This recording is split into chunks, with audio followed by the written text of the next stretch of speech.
میں ہوں آپ کا میزبان سید زاہد جان۔ اس وقت میں جنت نظیر وادی کمراٹ میں موجود ہوں۔ چینل پاز ان دوستوں کے لیے جو کہ ہمارے ناظرین ہیں کراچی کے، لاہور، پنجاب، اسلام آباد، پنڈی اور دیگر علاقوں سے تعلق رکھتے ہیں، یا جو بیرون ممالک سعودی عرب، دبئی، یو کے، امریکہ اور دیگر ممالک میں موجود ہے، تو اس وقت ہم یہاں پہ کمراٹ کے حسین وادی میں موجود ہے۔ جون کا مہینہ ہے، 25 تاریخ ہے، اور یہاں پہ جو ہے لوگ ملک بھر سے ہزاروں کی تعداد میں یہاں پہنچے ہیں اور پہنچ بھی رہے ہیں۔ تو یہاں کے خوبصورت پوش پہاڑ، حسین اور قدرتی مناظر، جنگلات، گندے جنگلات جو اس کو ہم کہتے ہیں، یہاں پہ آپ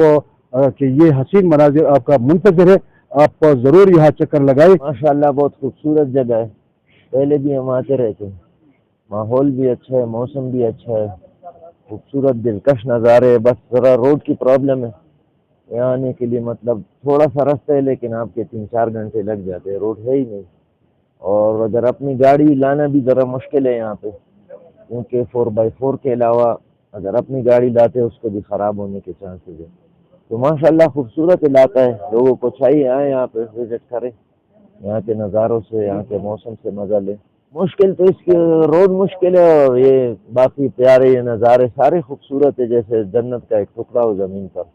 تو بہت خوبصورت جگہ ہے۔ مطالبہ ہے کہ روڈ بنائے تاکہ لوگوں کو آسانی ہو، کیونکہ یہاں سے اب جب جیپ میں آتے ہیں تو 20-25 ہزار روپے آپ کو جیپ والے کو دینے پڑتے، تو اگر یہ روڈ بنی ہو لوگ اپنی گاڑیوں میں آرام سے آئیں گے اور پھر جائیں گے۔ بالکل میرے خیال میں یہ تو 1 گھنٹے کا راستہ ہے اگر روڈ بنی ہو تو،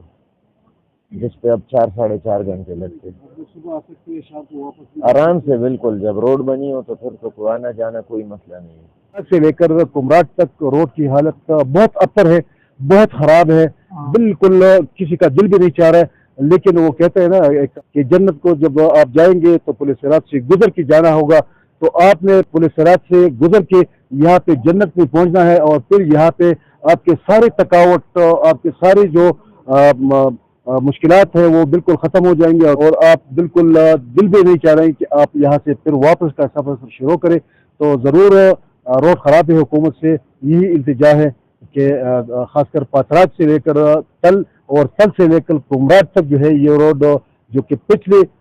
وزیر اعظم تھا عمران خان، اس نے اعلان بھی کیا تھا، ان کی حکومت ہے، تیسری بار حکومت صوبے میں بندہ ہے، لیکن بدقسمتی یہ ہے کہ ساتھ ساتھ اگر میں یہ بھی بتاتا چلوں کہ یہ تیسری بار جو ہے ان کی حکمرانی خیبر پختونخوا میں جو ہے اب تیسرا مہینہ ہے کہ جاری ہے۔ یہ موقع ہے کہ تیسری بار ہے، ایسا نہ ہو کہ یہ آخری بار ہو، تو لوگوں کی خدمت کرے، اور یہ سیاحتی مقامات ٹورزم سے مالا مال، جو کہ دنیا بھر سے، ملک بھر سے تو آ رہے ہیں، لیکن یہاں بیرونی ممالک، جرمن، سوئٹزرلینڈ، امریکہ اور دیگر ممالک سے بھی لوگ یہاں آ رہے ہیں۔ اگر ہم یہ بات کریں، لوارے ٹاپ ہے، لوارے ٹنل ہے، زخنہ ہے، شاہی ہے، اسکائی لینڈ علاقہ ہے، وہاں پہ ہے لڑم جو علاقے ہیں، سارے جو ہے ہمارے لوور دیر، اپر دیر، یہ بالکل سیاحت سے اور سیاحت کے وہی مناظر جو ہے وہ یہاں مالا مال ہے۔ لیکن بدقسمتی یہ ہے کہ اب تک ہمیں کوئی ایسا نمائندہ، عوامی نمائندہ نہیں ملا تاکہ وہ ان باتوں کا ازالہ کرے، مداوع کرے، اور یہاں کے روڈ کو جو ہے روڈ بنا دے، تاکہ یہ لوگ خاص کر جو مقامی ہے یا ملک بھر سے جو آ رہا ہے، وہ ہر ایک کی منہ پہ ہے کہ کمراٹ جنت نظیر وادی ہے، جنت ہے۔ اگر دنیا میں ایک ٹکڑا ہے تو وہ یہاں آباد ہے، یہاں آبشار ہے، یہاں بالکل سفید دریا ہے، گنے جنگلات ہیں، سب کچھ ہے۔ لیکن اگر کمی ہے تو ایک روڈ کی ہے۔ اگر روڈ بن جائے تو میرے خیال میں کمراٹ اور ہمارے جو دیگر علاقے ہیں وہ کہیں سوئٹزرلینڈ سے بھی کم نہیں ہے، اور یہاں پہ ہم یہ کہہ سکتے ہیں کہ کمراٹ جو ہے یہ واقعی دوسرا سوئٹزرلینڈ ہے۔ تو میں اجازت چاہتا ہوں، انشاءاللہ اگلے پروگرام میں آپ کے ساتھ دوبارہ حاضر ہوں گے، اور آپ کا بھی بہت شکریہ، اور یہاں پہ آپ دوستوں کے ساتھ آ کے انجوائے کریں۔ اپنے میزبان سید زاہد جان کو دیجیے اجازت، اللہ حافظ۔